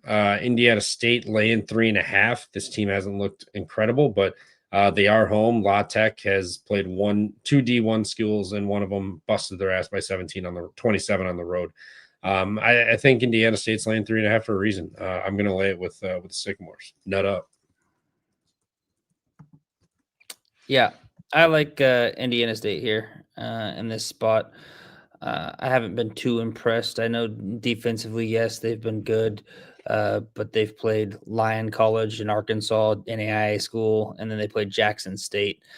Both of those games at home, where, as we've always seen, they excel, especially on the defensive side of the ball. I'll take the Sycamores here, short little home favorite.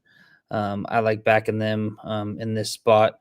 And then I know crazy shit happens, but I'm going to be a square here, and I'll probably look to back Louisiana Tech at home. I'm hoping maybe Indiana State wins this game by 10, and then maybe I get like a even money that I can lay La Tech at a -110 or something like that in the second game, and kind of how we attacked that North Dakota UC Riverside angle. But you saw there, crazy shit happened. The away team won in each side, so could definitely happen. But I like Indiana State minus the 3.5. All right, I'm going against you guys and Jacob. Hey, I think some crazy shit happens in these home and homes. You'll be surprised. The away team kind of gets it done. Coach, what up, my friend? Good seeing you. What's up, Coach? Jacob on Indiana State. You guys on Indiana State, looks like. Chat may like Indiana State. Looks like DeJuice does too. So I'm a lone wolf in this ballpark. Crazy stuff happens. Sycamore tree. Not too far out my window over there, looks like. But guess what? Bulldogs piss on trees. Sam Houston State 2.5. Over/under is 157.5 against Wyoming. Love this Wyoming team, man. They've been feisty. I think Wyoming is a tad better, to say the least, and. But this is their first true road test against Sam Houston State and some Sundance Wicks. Sam Houston State hasn't had a D1 win yet. They've been battle tested, though, playing Texas Tech and Utah. We almost cashed that money line parlay. Definitely hit the points on Utah there for sure. Remember that game. Wyoming's defense, can it travel on the road? I don't know. I feel like it's telling that Sam Houston State's laying points, but also, do they know that Wyoming has improved this much? I think Wyoming's better. I'm kind of on the fence here. I can see both ways. I'll take Sam Houston State, though, at home on Wyoming's first road test. But I think Wyoming's better, though. Shows you my conviction on this one after I've talked pretty confidently on the others. This one's toss up for me. Sac State's going to cover 57 or 37 minutes of this game. God damn. Come on, Troy. Up 1. 12 seconds left. Oh, that'd be a hell of an upset. Yeah, no, I'll take Wyoming. I know we've gotten to these travel spots and this and that, but Wyoming's just a really, really good team. Sundance Wicks has these guys rolling, and that is the cover officially for UCLA. Fuck. Sundance has got them rolling. They're playing good. Sam Houston, I know they played a fairly tough schedule here.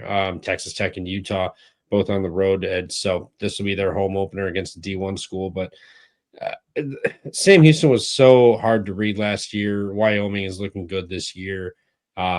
I know it's the first true road game, but I believe in Sundance getting these guys going on the road. I'll take Wyoming. Sundance Wicks ain't dancing in Huntsville, Texas. Give me Sam Houston State minus 2.5. Lock up the Bearcats. All right, let's go. Yeah, weird line there, in my opinion. Yep. This is a line similar to that Delaware line of -4. Haven't won a game, laying points at home, first home game. They win by 10. Come on, yeah. I do think Wyoming is better, though. I think they're. I agree. But first true road game for this Wyoming squad, going to Huntsville, Texas. Sam Houston State first game at home. Give me the Bearcats. Yep, that's the beauty of betting college basketball. Bet spots, use data, use eye test, use gut, use historical data, use coaches, use spots, use arenas, totals. Use a coin. There's a bunch of different systems, and it's all about the madness. That's why they call it March Madness, baby. Western Carolina's laying a point against UNC Asheville, and Troy, bang, woo, let's go. Western Carolina's laying a point against UNC Asheville. Over/unders 155.5. And I watched UNC Asheville. They really struggled with the ball. They did cash my bet, but they really struggled with the ball there. I think like an automatic eye test bet, it's like, yeah, UNC Asheville, no brainer. But again, Western Carolina, a little bit improved after a tough year one for Tim Kraft. after his stint at Gardner-Webb. So he's familiar with Asheville as well. I don't know, man. Asheville on the road, different team than being at home. Not saying it's a big travel spot by any means, but again, another better team. Kind of weird line here. I'll go with Western Carolina with the point or laying the points because I think they get it done at home. And like I said, I just watched Asheville offensively. They kind of really struggled, and I think Western Carolina can get it done at home here. Yeah, I struggle with this. Western Carolina, I mean, they're laying points. They are at home, so maybe that's probably got to do with it. But I don't know. Asheville's just got so much more height, but they turn the ball over. Both turn the ball over. Neither can shoot. This is ugly basketball. Give me the under. Excuse me, under 155. This is just too many points. Both of these teams struggle to score. They turn the ball over a ton. They can't rebound. Asheville will have a size advantage, but I still just think it's way too many points. Give me the under. Yeah, one thing that I'm curious on with this game, UNC Asheville is down their top 4 guards against Lipscomb, which I think is one of the reasons why they looked very, very bad on offense. Huff, because they didn't have their top 4 guards were down with injury. I was listening to the post game of Coach afterwards of Mike Morrell, and he was saying he's never dealt with this in his coaching career, being down his top 4 guards. So people are just having to step up. I'm not quite sure if everybody's going to be back. It sounded like there were some of those guards that were going to miss extended periods of time. Like you, I watched that same Lipscomb game because we were on it. We were sweating it out. They did not look very good at all. I'll be on Western Carolina here. I'll lock it up. Thank you, Virgil. Appreciate you guys so much. Appreciate you. Cash that, Virgil. Cash that 3,313, baby. Congrats, brother. Congrats. Virgil is Parlay King, by the way, just so you guys know. Parlay King. Thanks for sending that. LGTM. What's better than CBB? Thanks, fellas. Nothing is better than CBB. It's freaking awesome. God, one shining moment. Oh, God, it chills saying it. March Madness, best time of the year. But if you're not here in November, don't bother coming in March, as that one dude says or whatever. All right. Oh, banger. Marquette's laying 5.5. Over-under's 151.5 against Dayton. Trevor, what do you got in this one? I'm sure you talked about it on your show. Yeah, I like Dayton here. Let me pull this up again. Yeah, here we go. Marquette, they've stepped up twice in competition this year. Indiana rocked them by 23. Maryland beat them at home without their best player for majority of that game. Dayton went on the road to Cincy, lost by 12, but they got that out of their way. They can go to Marquette and play this. I know it's Marquette at home off a loss, but this team hasn't really impressed me. They don't look great. They look kind of lost. And unless they're playing Albany, Little Rock, or Southern, they haven't done anything. Yeah, they've just gotten smoked. Like, they gave up 89 and 100 while scoring 77 and 82. Like, the offense doesn't look great. Excuse me. And yeah, you just lost at home. I think a lot of people are going to like Marquette. They're like, no way they lose at home. But Shaka's, a favorite I'm not a huge fan of, and I'm not a fan of this 5.5 number. I like this Dayton team. I think they'll be just fine here. Against Marquette, they got some size to match up. They struggle with the 3, but they get to the free throw line at an elite rate, shoot 75%. They don't turn the ball over and force turnovers here. Marquette likes to live at the free throw line, and Dayton doesn't follow you where you can kill them as a 3 ball, and Marquette shooting like 31% from 3. So I don't think that'll happen. Give me Dayton plus 5.5. Elliot, You go ahead, Huff. I'll go with I hate laying it with Shaka, but I feel like this is their bounce back spot potentially for Marquette. I think this is a buy low spot. I don't love this Dayton team. They are fun to watch, and yes, they're good historically, but on the road they're a little different. Especially the last couple of years. Even at home, they haven't been as just an automatic cover as they've been since I've started capping college basketball. Watching this Marquette team, they're not the best team, but this just seems like a total get back spot against Dayton here. So I'll battle you here, Trev, and I kind of like the under as well too. I think we see a low scoring game where, or at least somewhat lower scoring with Dayton's kind of pace against Marquette. But Marquette should be able to run. I think they can get it done. That under just squeaks by, and Marquette wins by 8-10. Yeah, I think this number's priced appropriately. I think it's going to land right around here. I could see it anywhere from 4 to 6. I'll lay it with Marquette. No bet though. I'll take the -5.5. Off the bounce back spot against Maryland. Dayton, like you said, not your typical team on the road as they are at home. I really like backing them at home. They struggled on the road against Cincinnati. They might struggle again here. So Marquette -5.5, no bet. I'll bring a knife to a gunfight here. Oh, I'm splitting the tie there. Damn. Merrimack laying 5.5. Over unders 128.5 against Maine. Maine's been very awful.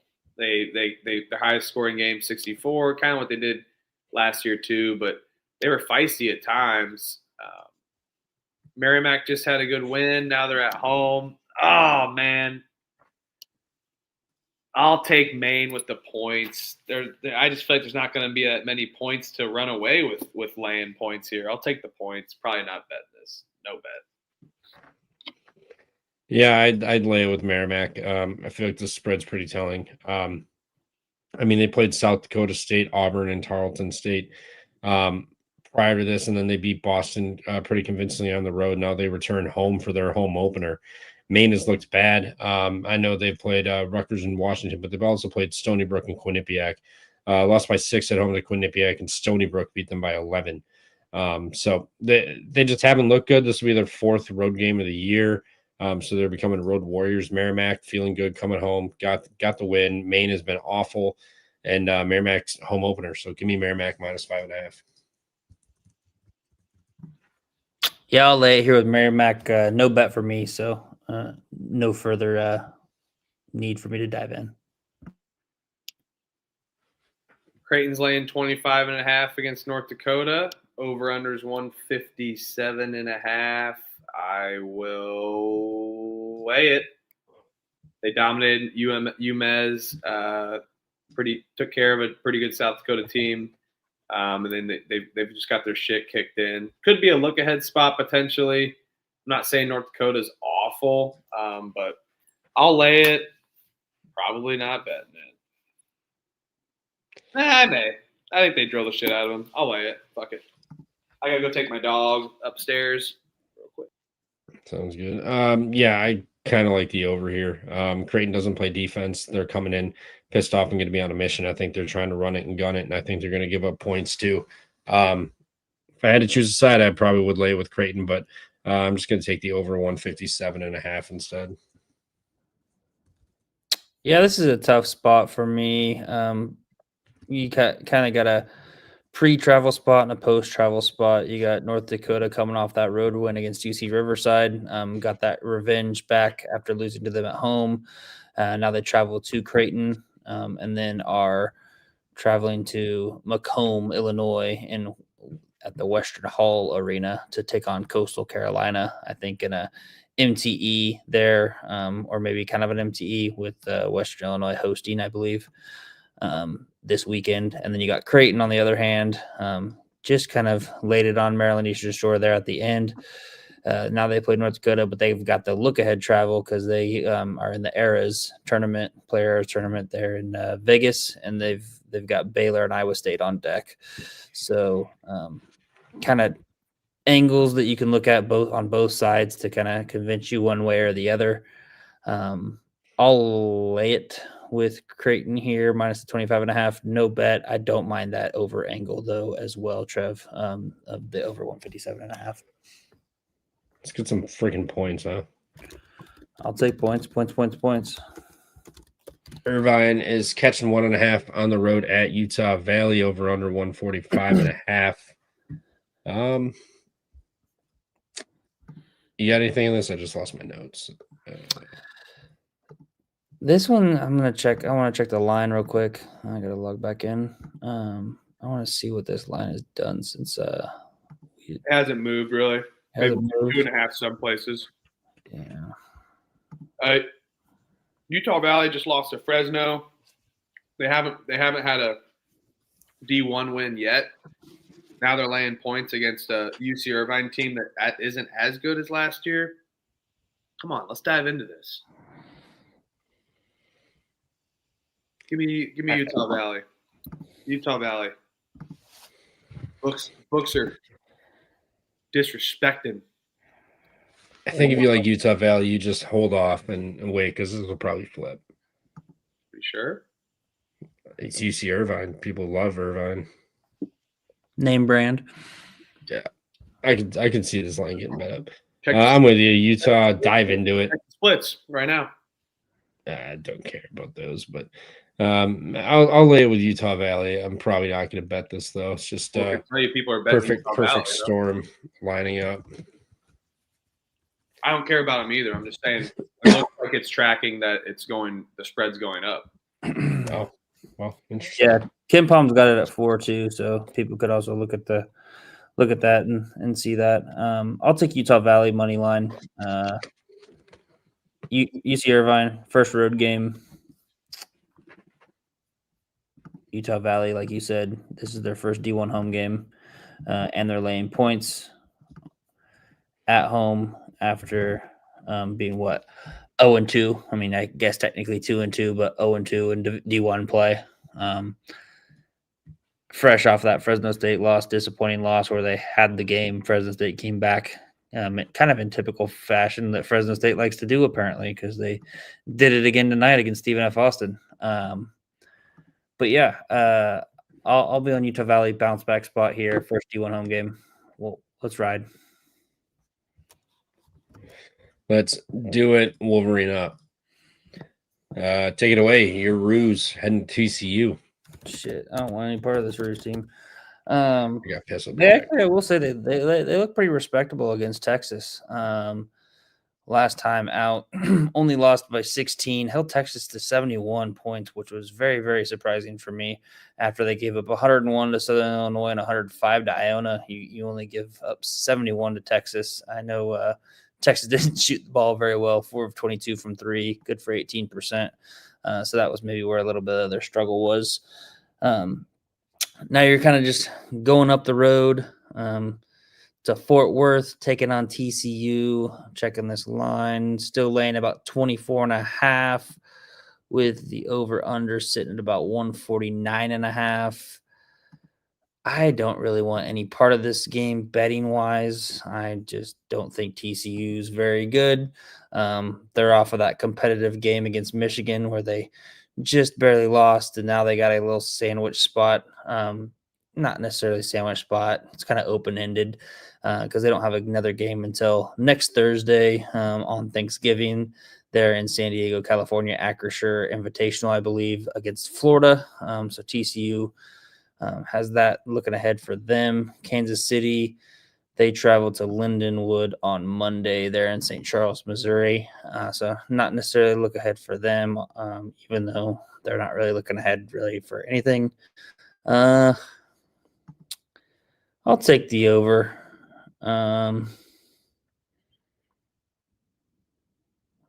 UMKC, I'll hold firm to it. Their defense isn't very good.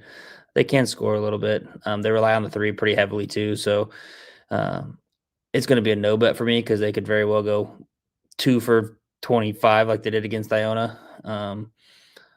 But it'll be, I'll cheer for points. I'll pick the over 151.5.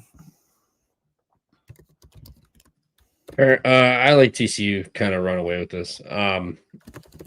Kansas City not great. 300 offense. They're shooting 357 from three. Or I'm sorry, 21.7% from three. They're not playing hot either. But to their point, TCU doesn't defend that either. TCU is really good in the paint, and good at not fouling you. And if they do, Kansas City shooting 67%, whatever. TCU hasn't looked good shooting a three, but they're coming off of that tough loss to Michigan. They should have won. They got 8 days until they play Florida, so I don't think they're really looking ahead. I think they're looking to come out here and just absolutely pulverize Kansas City, and they'll be able to do that. We saw it against St. Francis and Lamar, won by almost 40 against St. Francis, and then Lamar was a 13-point win. They're much better than Kansas City, but I'll take the 23.5 with Jamie Dixon and company here. Lowell and Bradley. There it is. Hey, lay it. Lay it. I'll bet it. Bradley's going to roll here. They're off of 2 tough losses. I think this is going to be a similar spot to the Central Michigan game where they beat Central Michigan by 31 at home. They had lost to St. Bonaventure, then they responded with a 30-point win. I think they're super disappointed losing that game to UT Martin at home. Then they go on the road to San Francisco, who are competitive, but ended up losing by 11. Now they play a UMass Lowell team who's not very good, just lost by 34 to Wake Forest. I think Bradley can win by 20-25 here. So I'm comfortable laying it. I think this is kind of a similar line to the San Francisco line tonight. I might be sweating it down at the very end of the game, but not going to fade Carver here. Lay it with Bradley. Yeah, lay it. Bradley forcing turnovers. They're going to have a significant size advantage. Bradley can actually shoot free throws and get to the line. They don't turn the ball over either. They don't shoot the ball well, but neither does UMass Lowell. UMass Lowell just continues to get shit pumped on the road. This will be the first time kind of leaving the Northeast too. They were in Connecticut, New Haven, Columbia, Wake Forest. So not a crazy travel spot for them now. And now you're going to Illinois. Bradley coming in here off of the San Fran loss. They've got to sit and stew on it for a little bit. So I like Bradley. I think they pump them. Give me the 19.5 too. Oklahoma State's laying 4.5 against South Florida. Over under is 178.5. I know this is a pretty good South Florida team, but man, I love this Oklahoma State team. I think they've been absolutely pretty dominant as of recent. This is going to be in Stillwater, South Florida. Really, their true road game was at Kennesaw State. Now they're going into Iba Gallagher, and I think this place will be somewhat rocking. And they dominated at Texas A&M at home. The line feels telling. I think we see a ton of pace here and a ton of points. But that's too high of an over-under. I'll take Oklahoma State with the spread here. Let's go, OK State. Play of the day with Ken Hatt. I'm in. Let's go. Yeah, I laid it already with Oklahoma State as well. Lutz and company, they look good this year. I know they played nobody, Oro Bob, Prairie View, Corpus Christi, but they did have another big team come in, Texas A&M. They shit pumped them by 24. South Florida, they did just go to Kennesaw. You got the win there, but now you got to go play an Oklahoma State team that can push the pace as well and can actually score at an elite level. They don't shoot the three very well, but that's not really the game. Getting inside and attacking the rim and getting to the free throw line is where they excel. And South Florida, one of the worst teams that follow you and sending you to the free throw line there. So I think Oklahoma State at home, they're laying a 4.5. South Florida people like, but this team, they have yet to play anybody like Oklahoma State. I'm not saying Oklahoma State's like a team that could contend to win the Big 12, but they've looked pretty good. Their offense looks good. They play with incredible pace. And their defense has been solid. So I'll back Oklahoma State here too. I laid it. Yep, we can squad ride this one. Oklahoma State -4.5 for me. I think South Florida. Neither team. This isn't going to be a look ahead spot, obviously, with this type of game. But I do think you might have a little bit of just a letdown from that game honoring Shadur Rahim against Kennesaw State. I don't think they're going to necessarily feel that letdown. It's just kind of what's going to happen just naturally. So I think Oklahoma State rules here. You could probably lock the over 178.5. South Florida, they've scored 100 points every single game besides 95 against George Washington. I think there's going to be a shit ton of points in this game as well. So I think the 178.5 could very well hit as well. But I'll lay it with Oklahoma State. No reason to fade them here at home.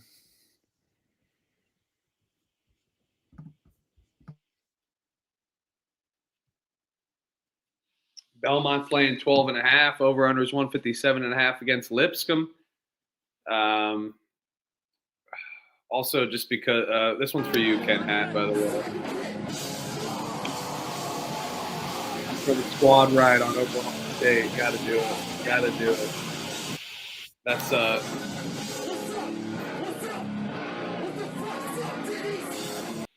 fucking go, OK State. Belmont, I don't know, man. Lipscomb isn't that impressive. Watch them. This feels like a Belmont spot, but there's a little rivalry here, both in Nashville. Belmont has been playing better on both sides of the ball, though, for the most part. But they can play with their food with the cover. I'll take Lipscomb with the points. Yeah, I was tempted with Lipscomb, but this team is just horrendous. They're one of the worst shooting defenses in the country. They're giving up 47% from three. Belmont only shooting 32%. But if there's a spot to improve and shoot better, it's against a Lipscomb team that just gives you wide open shots and struggles to rotate. Not to mention that's where Lipscomb gives up majority of their points on defenses from the three ball. So Belmont's going to need that to fall tomorrow, but. Yeah, a lot of points also come from Lipscomb from three, but you got an elite Belmont defense that's allowing 25% from three. So I like Belmont. I think they get it done. Belmont at home. Let's go. Bruins up. Yeah, I like Belmont here. Typically, when you see these kind of inner city rivalries, I like to take the points, but this Lipscomb team is not the Lipscomb of the past. That was a battle of suck versus suck when we watched that Lipscomb UNC Asheville game, and I did not come away impressed with either team. I'll lay it here with Belmont. I think that they can shoot it pretty well, like you said, Trev. They're at home, especially against the Lipscomb team that just kind of allows that pathway to a game. So, yeah, I think Belmont runs away with it here, wins by 15-20.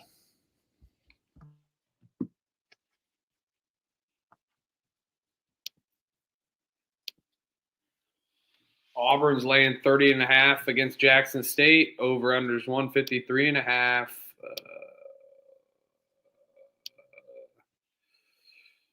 I'll take the points, no bet. I'll spar you. I'll lay it, no bet. Yeah, I'll take the over. I'm not betting this game either. Got no real good feel on either of these teams right now. Oh, this one's a banger. Illinois is laying 3.5 against Alabama here in Chicago at the United Center. This should be in Champaign. What the fuck? Alabama off a tough loss against Purdue. Illinois really they beat Texas Tech. I'll go with the regionality and have it being in Chicago with Illinois, but I am a little worried about this. I mean, you're going to see the over-under absolutely skyrocket, so I think you're definitely going to get some live opportunities here. But I like Illinois' size, that they're going to be able to push the tempo even too with Alabama, no problem. I am worried about them. I'm not worried about them keeping up points even with the tempo as well too. So yeah, give me Illinois in somewhat of a semi-home game here in Chicago. Yeah, I'm going to lay with the Serbian squadron. Alabama traveling. Granted, this is not a true home game, which it should be, but it is not. Regardless, Illinois fans will travel to this. Not saying Alabama fans won't, but this is going to be obviously a huge Illinois crowd. Alabama, they looked all right on Saturday, or Thursday, whenever they played Purdue. But overall, I don't really know what this team does other than just run and gun and just try to outscore the opponent. Illinois is going to have a size advantage. They're going to dominate the glass, and on the paint, they can shoot too. I think Illinois kind of runs away with this game by double digits. So I laid it with Illinois -3.5.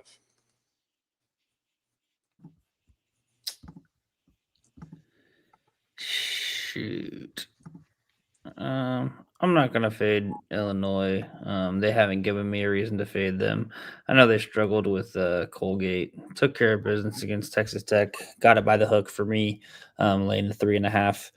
Maybe we see a similar game. Lay it with Illinois -3.5. They win by 4. St. Mary's is laying 19. Oh God, against Arkansas State. Over/unders 147.5. I mean, there's There's one play. lay it. I mean, Yep, I already laid it.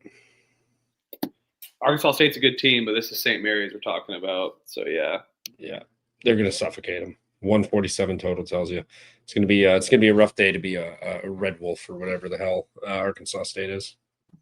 That's a higher total than I thought it was going to be, in my opinion.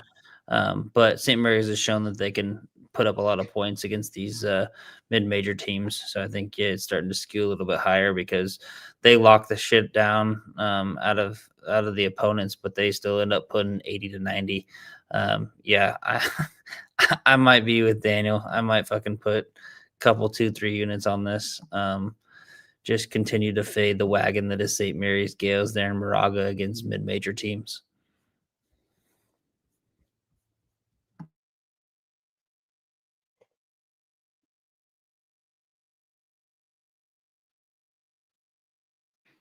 Weber State's laying 3.5 against Campbell. The over/under is 156.5. I love this Campbell team, but tough road spot to go out there all the way to Ogden. So, I'll dive into it. Weber State gets their first D1 win at home. I'll lay it with Weber State. I know it'll backfire. This team always backfires on me, and I love betting the Camels, but tough road spot here for Campbell. Yeah, coming home or coming off those 2 home games, that kind of sucks. But Weber haven't looked great, but they played Utah State, and UC Irvine. They took Utah to overtime on the road. 10-point loss to State, and then 9-point loss to Irvine. Like this guy, I think I don't know. Like I'm tough. Like I don't want to bet Campbell, but I also don't want to bet Weber. No, I'm out. You know what? I'm talking myself out of this game entirely. I just wasted 2 minutes. I'm out. I'll lay it with Weber here. I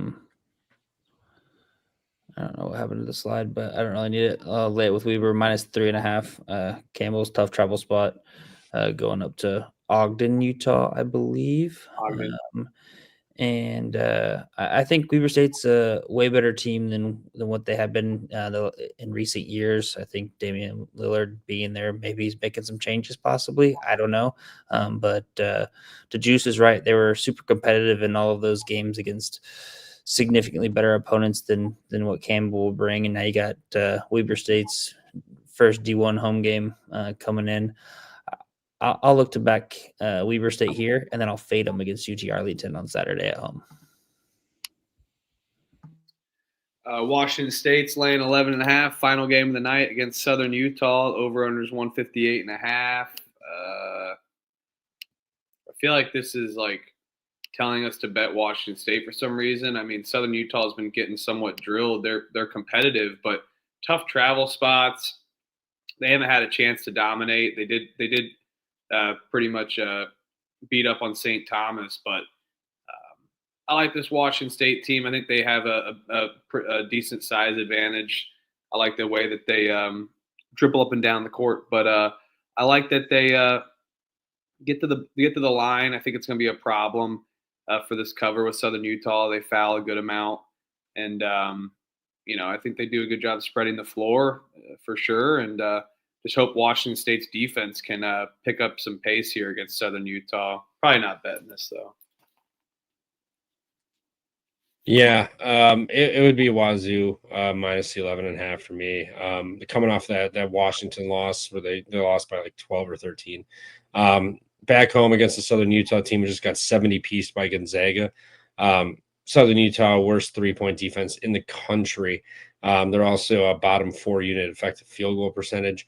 The one thing they do good on defense is they don't foul you and send you to the line. So, I mean, I guess that's pretty good. Don't have to worry about that. But just Southern Utah is bad. Give me Wazoo, run it up. They're going to win this game by 15 plus. Yeah, I think this is a don't overthink it spot. Laying the number here with Washington State, fresh off the Apple Cup loss. I think they look to rebound here. They have D2 on deck too, so yeah, I think Southern Utah might just be done with this trip after getting 72-pieced by Gonzaga. I think they're ready to go home. So I think they've already packed their bags. Their minds are back in Cedar City for that D2 game against Noble, where they can make themselves feel a little bit better and run up the score like they did against Bethesda, 118-60. So give me Washington State, lay it. All right. We also now have our rhythm play of the day. What do you guys got, Trevor? I got a couple spots that we could point out here for the rhythm play of the day. Looks like you guys liked TCU, right? Did you guys bet that or no? I didn't. Trev did. I haven't. I like it. I have not bet it yet. I got TCU. I got Wofford. I got Valparaiso, Cleveland State under in that game. You guys like the over and Florida Gulf Coast Samford as well. I have that also. I do like that one. Yeah, I like that over. Yeah? Yeah, I like that over. I think we get buckets in that game. All right, let's go. Let's ride that. We'll go the over for the rhythm play of the day on that Florida Gulf Coast and Samford game. Over 150. 3.5, 2.5. What do we got? Let's see. 59.5, I believe.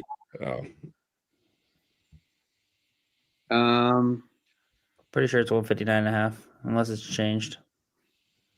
156.5 is Damn. what it is.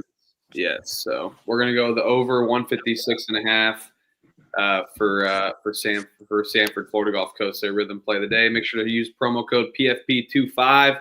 Hit that like button. With another day down.